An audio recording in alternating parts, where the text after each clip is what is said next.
রাজধানীর সেগুনবাগিচায় অবস্থিত সচিবালয়ের ৭ নম্বর ভবনে বুধবার দিবাগত রাত ১:৫২ অগ্নিকাণ্ডের ঘটনা ঘটে।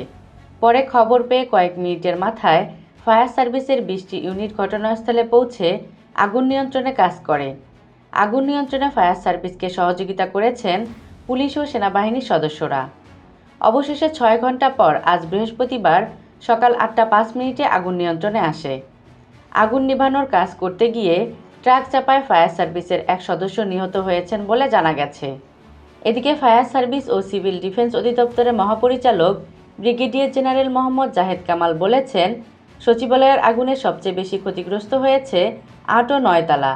সেখানে থাকা নথিপত্র পুড়ে ক্ষতিগ্রস্ত হয়ে থাকতে পারে বলে ধারণা করা হচ্ছে।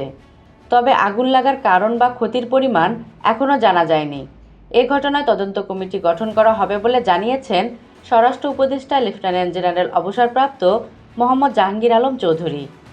সচিবালয়ের আগুনের ঘটনায় গভীর উদ্বেগ প্রকাশ করেছেন পল্লী উন্নয়ন ও সমবায় মন্ত্রণালয়ের উপদেষ্টা আসিফ মাহমুদ ভূঁইয়া। একই সঙ্গে তিনি হুঁশিয়ারি দিয়েছেন, সরকারকে ব্যর্থ করার ষড়যন্ত্রে কেউ জড়িত থাকলে তাকে ছাড় দেওয়া হবে না।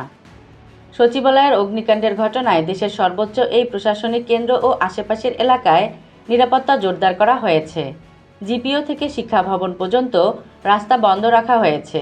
এছাড়া পুরো সচিবালয় এলাকায় সেনাবাহিনী, বিজিবি, পুলিশ ও এমপিবিএনের সদস্যরা কঠোর নিরাপত্তায় নিয়োজিত আছে।